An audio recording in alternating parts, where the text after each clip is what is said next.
नमस्कार, मेरा नाम है अशोक और स्वागत है आपका मैकेनिकल नेक्सस में। आज बात करेंगे हम एटॉमिक हाइड्रोजन वेल्डिंग के बारे में। तो चलिए शुरू करते हैं। देखिए, एटॉमिक हाइड्रोजन वेल्डिंग वह वेल्डिंग होती है जिसमें दो नॉन कंज्यूमेबल टंगस्टन टाइप के इलेक्ट्रोड के बीच में आर्क प्रोड्यूस की जाती है और उस आर्क के बीच में से हम यहाँ पे हाइड्रोजन गैस को फ्लो करवाते हैं, जिसके कारण हाइड्रोजन गैस का आयोनाइजेशन होता है और बहुत ज़्यादा हीट प्रोड्यूस होती है। इस हीट का ही यूज़ हम यहाँ पे वेल्डिंग को परफॉर्म करने के लिए करते हैं। इसको कहा जाता है एटॉमिक हाइड्रोजन वेल्डिंग। इस वेल्डिंग की खोज डॉक्टर इरविंग द्वारा की गई थी। और अब हम बात करते हैं इसके सबसे पहले टाइप के बारे में। देखिए, एटॉमिक हाइड्रोजन वेल्डिंग को किस कैटेगरी में रखा गया है, यानी इसका कौन सा टाइप है। तो ये हमारी आर्क वेल्डिंग और गैस वेल्डिंग का एक मिला जुला रूप है, यानी हम इसमें आर्क वेल्डिंग का भी प्रिंसिपल यूज करेंगे और गैस वेल्डिंग का भी। इसको हम अपने वर्किंग में बहुत डिटेल में समझेंगे। तो सबसे पहले हम समझ लेते हैं इस वेल्डिंग के डिफरेंट पार्ट्स के बारे में और उनका क्या यूज है। तो देखिए, सबसे पहले हम बात करते हैं इस टंगस्टन इलेक्ट्रोड की। इसमें दो टंगस्टन इलेक्ट्रोड यूज किए जाते हैं। आप जैसा देख रहे हैं, ये टंगस्टन इलेक्ट्रोड हमारे नॉन कंज्यूमेबल टाइप होते हैं। नॉन कंज्यूमेबल मतलब इनका खर्च नहीं होता, इनको कंज्यूम नहीं किया जा सकता। क्यों नहीं किया जा सकता? उसका रीजन ये होता है, जो टंगस्टन हमारा एक धातु है, इसका जो मेल्टिंग टेम्परेचर होता है वो लगभग 3422 डिग्री सेंटीग्रेड होता है। ये प्योर फॉर्म में किसी भी मेटल का सबसे ज़्यादा मेल्टिंग पॉइंट होता है।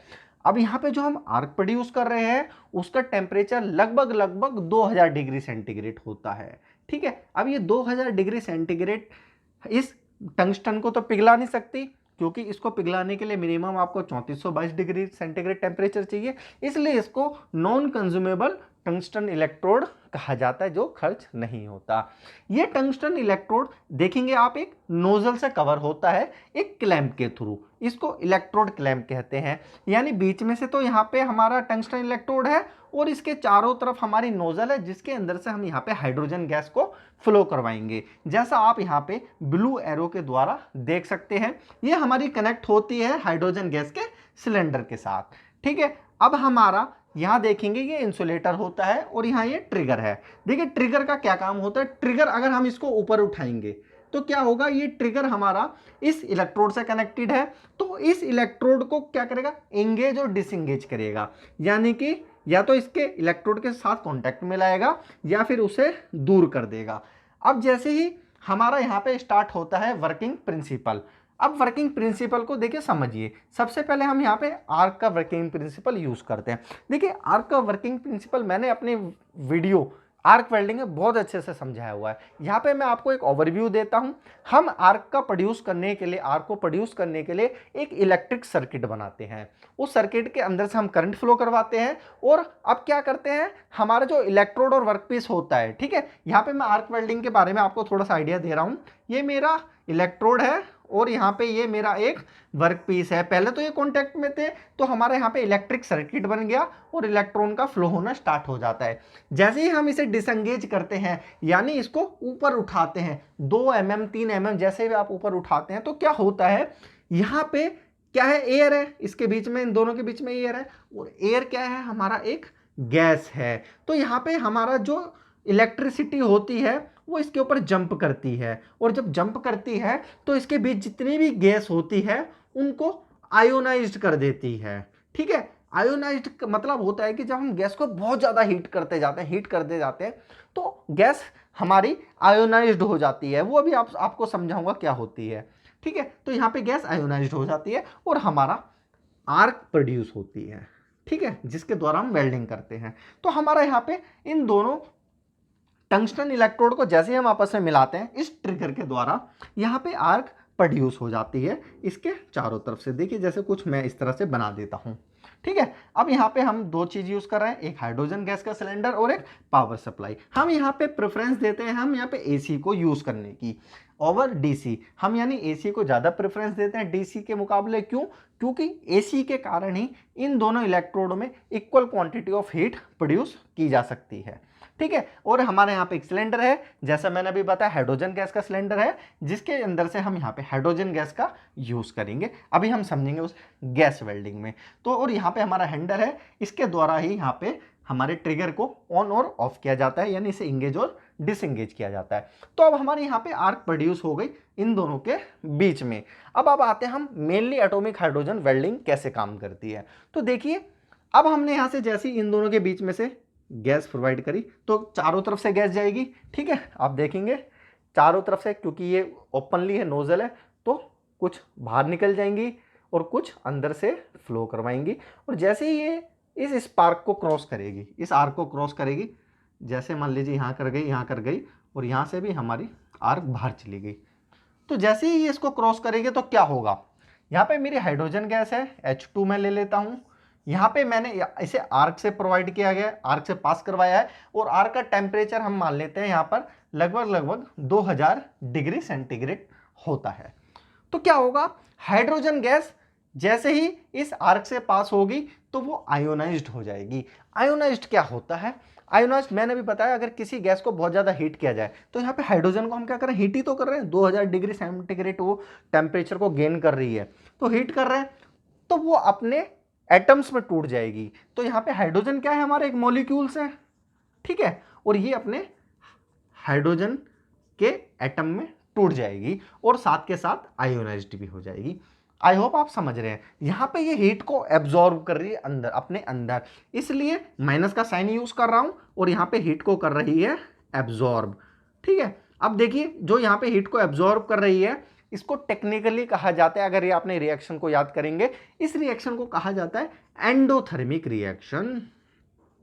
अब देखिए, एंडोथर्मिक रिएक्शन को हिंदी में कहते हैं ऊष्माशोषी अभिक्रियाएं। तो एंडोथर्मिक रिएक्शन वह रिएक्शन होते हैं जिसमें हीट एब्जॉर्ब की जाती है। तो यहाँ पे हीट एब्जॉर्ब कर ली गई है, तो यहाँ पे ये एटम्स के रूप में टूट गए हैं, और जब ये एटम के रूप में टूटते हैं तो इस प्रक्रिया को डिसएसोसिएशन कहा जाता है। डिसएसोसिएशन, अब डिसएसोसिएशन मतलब होता है टूट जाना, ठीक है, अपने अपने एटम्स में टूट जाना। तो यहाँ पे हमारा हाइड्रोजन का जो मॉलिक्यूल्स है इस आर्क के कारण अपने एटम्स में टूट गया है और आयोनाइज्ड हो गया है। आप इतना समझ गए हैं। तो इससे एक चीज याद रखना, अभी हमारी जो हीट है वो वर्कपीस तक नहीं आई है, केवल उसका हमने यहाँ जो आर्क प्रोड्यूस करी थी उसका यूज हमने यहाँ पे हाइड्रोजन के मॉलिक्यूल्स को तोड़ने में किया है, यानी डिसएसोसिएट करने में किया है। अब जैसे ही इस आर्क को पार कर गई, डिसएसोसिएट हो गई, फिर क्या होगा, फिर ये होगा कि जैसे ही ये टू सराउंडिंग एयर में आती है तो अपने आप को थोड़ा सा ठंडा करती है, और जैसे इस वर्कपीस पे पड़ती है तो अपने आप को ज़्यादा ठंडा कर लेती है, मतलब इसका टेम्परेचर डाउन होने लग जाता है। तो जब किसी भी चीज़ का टेम्परेचर डाउन होता है, आप मान लीजिए कोई मेटल है, आपने उसको मेल्ट कर दिया, अब उसको जब ठंडा करेंगे तो क्या होता है, अपनी हीट सराउंडिंग में फ्लो करवाता है, यानी बाहर फेंकता है और अपने आप को मॉलिक्यूलर शेप में लेता है। ठीक है, सेम डिट्टो यहाँ चीज़ होनी है। यहाँ पे जो हाइड्रोजन के एटम है, ये मेरे हाइड्रोजन के एटम है जो आयोनाइज्ड हो गए थे, जैसे ही इन्हें कूलिंग मिली, ठीक है, टू सराउंडिंग हो, मेटल से टकरा के हो, कैसे भी कूलिंग मिली, तो इन्होंने अपने आप को दोबारा मॉलिक्यूलर शेप में ले लिया। तो यहाँ पे ये हमारे हाइड्रोजन के मॉलिक्यूल्स बन गए। और देखिए, जब कोई चीज़ मॉलिक्यूल्स बनती है, बताया अभी मैंने, टेम्परेचर जब कभी सी चीज़ का डाउन होता है तो हीट को वो क्या करती है, रिलीज करती है। ठीक है, और इस हीट को रिलीज करने को टेक्निकली एक्सोथर्मिक कहा जाता है। इन अभिक्रियाओं को एक्सोथर्मिक रिएक्शन कहते हैं, और एक्सोथर्मिक रिएक्शन को हिंदी में कहा जाता है ऊष्माक्षेपी अभिक्रियाएं, यानी जो हीट का उत्सर्जन करते हैं, हीट को रिलीज करती हैं। अब देखिए, यहाँ जो हीट का रिलीज हो रही है वो लगभग 4000 डिग्री सेंटीग्रेड से लेकर 5000 डिग्री सेंटीग्रेड के बीच में होती है। अब इस हीट का यूज हम यहाँ पे वेल्डिंग पर्पस के लिए करते हैं। तो यहाँ पे जो वेल्डिंग पर्पस में हीट यूज की जाती है वो की जाती है गैस वेल्डिंग की।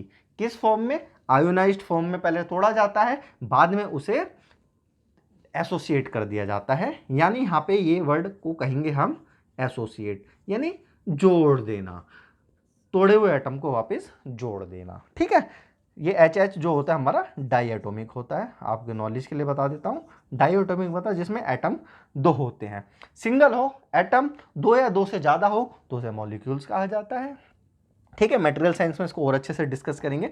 तो इस तरह से हम यहाँ पे हीट प्रोड्यूस करते हैं और उस हीट का यूज़ हम वेल्डिंग करने के लिए करते हैं। अब बात करते हैं हम इसके मेनली एप्लीकेशन की। तो देखिए एटॉमिक हाइड्रोजन वेल्डिंग जो होती है, नॉन फेरस एलॉय जो होते हैं हमारे, या मेटल या एलॉयस होते हैं, बात कर ली जाए एल्यूमिनियम हो गया, ब्रोंज हो गया, हमारा कॉपर हो गया, निकेल हो गया, और भी बहुत सारे होते हैं, तो वहाँ पे उसको ज़्यादा प्रेफरेंस दी जाती है, यानी non ferrous metals and Alois में। ठीक है, दूसरा यहाँ पे हम जो सरफेस की हार्डनेस प्रोवाइड करते हैं वहां पर भी हम हाइड्रोजन एटॉमिक हाइड्रोजन वेल्डिंग का यूज करते हैं। तो ये था दोस्तों all about atomic hydrogen welding के बारे में। Thank you for watching.